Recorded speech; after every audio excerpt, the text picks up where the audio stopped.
அனுபவம் நூறு யூடியூப் சேனல்லேருந்து முருகாஸ் பேசுகிறேன். அன்பு சகோதர சகோதரிகள் எப்படி இருக்கீங்க? நல்லா இருக்கீங்களா? சரி, நிகழ்ச்சி போங்களா?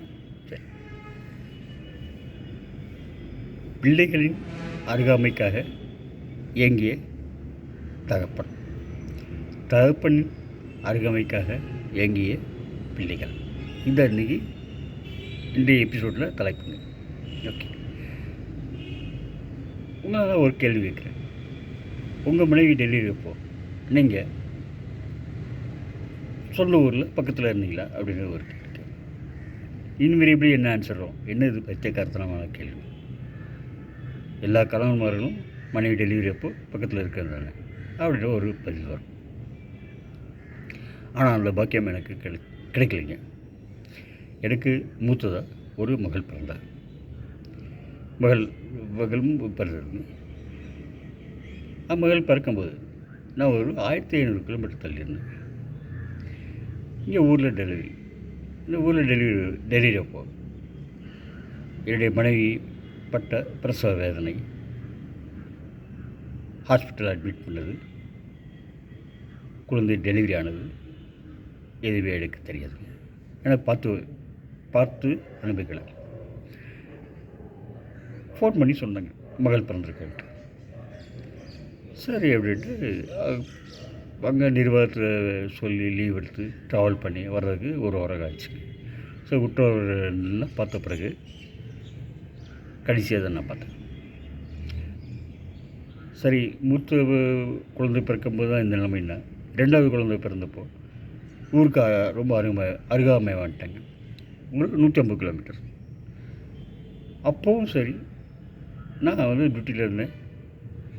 அவங்க வந்து பிரசவ வந்துட்டு ஹாஸ்பிட்டல் அட்மிட் பண்ணிட்டாங்க. அட்மிட் பண்ணிட்டு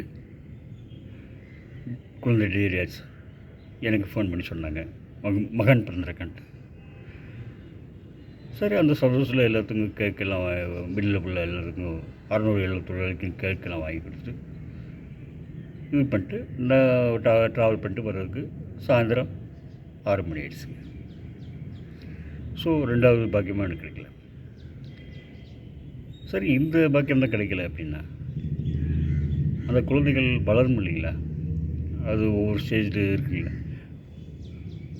ஃபஸ்ட்டு நேராக படுக்கிறது, அடுத்து குப்பர் படுக்கிறது, அடுத்து வந்து தவழ்கிறது, அடுத்து வந்து மெல்ல மெல்ல கையை பிடிச்சி ஊனி எழுந்திக்கிறது, நடக்கிறது, அது முதல்ல அம்மான்னு பேசுகிறது, அதெல்லாம் வந்து அனுபவிக்கிற பாக்கியம் வந்து எனக்கு குறைவாக தான் கிடச்சிது.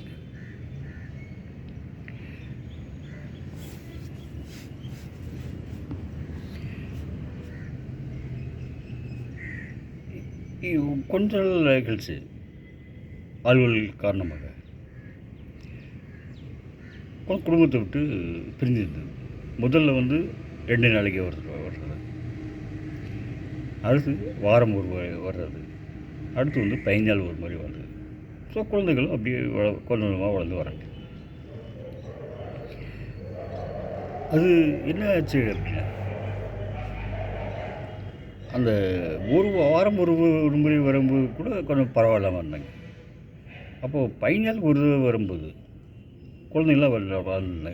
ஒரு விவரம் தெரிஞ்ச பிள்ளைகளாக ஒரு 7-8 வயசு, 3 வயசு அந்த மாதிரி ரேஞ்ச் இருந்து அவங்க வந்து அப்பாவுக்கு ஏங்க ஆரம்பிச்சு. அந்த சனிக்கிழமை வந்தாலே காலையிலேருந்து அம்மா வந்து நினச்சிருக்கிறது, அப்பா இப்போ வர்றாரு, இப்போ வர்றாரு அப்படின்ட்டு, வந்துடுவார்ல அப்படின்னு கேட்குறது. சரி அப்படின்ட்டு கேள்வி கேட்டுகிட்டே நினச்சிட்டே இருக்கும்.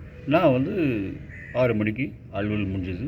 அடுத்து ஒரு 4 மணி நேரம் 4:30 மணி நேரம் ட்ராவல் பண்ணிட்டு 10-11 மணிக்கு வீட்டுக்கு வரணும். வீட்டுக்கு வந்தால் குழந்தைகள்லாம் ஏக்கத்துலேயும் தூங்கியிருப்பாங்க. சரி அப்படின்ட்டு அப்புறம் காலையில் வந்து 8-9 மணிக்கு வந்துருப்பாங்க. ஞாயிற்றுக்கிழமைங்கிறதில்ல 2 பேர் பக்கத்தில் நான் இருக்கணும். ஸோ அப்புறம் வந்து அவங்களுக்கு வந்து என்ன வேண்டியதோ என்ன இது எல்லாம் பேசிட்டு கொஞ்சம் நேரம் அவங்க கூட டைம் ஸ்பெண்ட் பண்ணிட்டு அப்புறம் சாப்பிட வேண்டியது, திரும்ப 1 மணி நேரம் 2 மணி நேரம் தூங்கிட வேண்டியது. ஒரு 7-8 மணி ஆகும். சாப்பிட்டு தூங்கிட்டு அடுத்து காலையில் 4 மணிக்கு எழுந்துச்சி நான் போயிடுவேன். ஸோ டோட்டலாக பார்த்திங்கன்னா அந்த வாரத்துக்கு 15 நாள் ஒரு குழந்தைகளோட ஸ்பெண்ட் பண்ணுறது ஒரு 4-5 மணி நேரம் அவ்வளோதான் இருக்கும். இந்த மாதிரி தான் அது போச்சு. அடுத்து கொஞ்ச நாள் கழிச்சு அவங்க வந்து கொஞ்சம் ஸ்கூல் முடிஞ்சு காலேஜெலாம் போகும்போது அந்த இதை வந்து என்னுடைய இன்டிமேசி வந்து அவங்க எதிர்பார்க்கல. அவங்க சுயமாக இருந்தாங்க. ஆனாலும் அந்த இதை சொல்லிக்கணும்னு நினைப்பாங்க இல்லையா? இப்போ வந்து கிளாஸில் ஃபஸ்ட்டு வந்திருப்பாங்க. சரி அப்பாட்ட சொல்லணும் முடியல, சொல்ல முடியாது. ஃபோனில் சொல்லுவாங்க. ஃபோனில் சொல்லும்போது நாங்கள் எப்படி எக்ஸ்ப்ரெஷன் பண்ணுறேன் அப்படி எல்லாம் அவங்களுக்கு தெரியாது. ஃபோனில் கேட்டுப்பேன். செல்ஃபோன் அப்போ இல்லை, சரி செல்ஃபோனில் பேசுவேன். அதே மாதிரி மகள் சொல்லுவாள், இன்றைக்கி வந்து அப்பா சேலை கட்டிட்டு போனாங்க காலேஜுக்கு அப்படின்ட்டு சொல்லலாம். அப்படியாம்மா அப்படின்ட்டு சந்தோஷப்படுவேன். ஆனால் சேலை கட்டினா என் பொண்ணு எப்படி இருப்பாள் அப்படிங்கிற அந்த இது தெரியாது. அது பார்க்க ஒரு ஏக்கம். அப்புறம் கொஞ்சம் ஆள் கழிச்சு சேலையை கட்ட சொல்லி அது நான் பார்த்தேன். ஓகே, இது ஒரு பக்கம். இது மாதிரி தான் இது இந்த இயக்கம்லாம் இருந்துச்சு.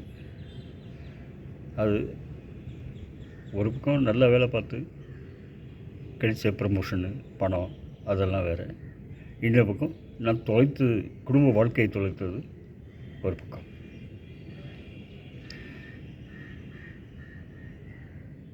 இதுக்கப்புறம் மகளுக்கு கல்யாணம் ஆயிடுச்சு. கல்யாணம் பண்ணது டெலிவரி. அப்போ கூட எங்கள் வீட்டில் இருந்தால் இல்லை. அப்போ கூட நானும் வாரத்தை ஒரு முறை தான் வந்துச்சுருந்தேன். டெலிவரி ஆகி பிரசவத்துக்காக ஹாஸ்பிட்டலில் அட்மிட் பண்ணும்போது நான் வந்து அங்கேருந்து புறப்பட்டு வந்துட்டேன். புறப்பட்டு வந்து கரெக்டாக இரவு முழுவதும் அங்கேயே தங்கியிருந்தேன். காலையில் டெலிவரி ஆச்சு. ஸோ முதல்ல வந்து டெலிவரி ஆன பேர குழந்தைய பார்க்குற பாக்கியம் எனக்கு கிடச்சது 58 வயசு. சரி, ஓகே. அடுத்து வந்து மகனுக்கு கல்யாணம் ஆயிடுச்சு. மறுபடியும் டெலிவரி எங்கள் வீட்டில் வச்சுக்கலாம் அப்படின்ட்டு ஒரு பிளான் பண்ணோம். அதே மாதிரி எங்கள் வீட்டில் இருக்கும்போது நாங்கள் பக்கத்தில் இருந்தேன், வீட்டிலே இருந்தேங்க. வீட்டில் இருக்கும்போது பூரா அவங்க அட்மிட் பண்ணி குழந்தை டெலிவரி ஆகிற முடியும் ஃபஸ்ட்டு பார்க்குறது அந்த தூக்கி கொஞ்சம் பாக்கியம்லாம் எனக்கு கிடச்சிது 65 வயசில். ஸோ எனக்கு 35 வருஷம் ஏங்கிட்டு இருந்த அந்த ஏக்கம் வந்து 65 வயசில் நீக்கமாகிடுச்சு.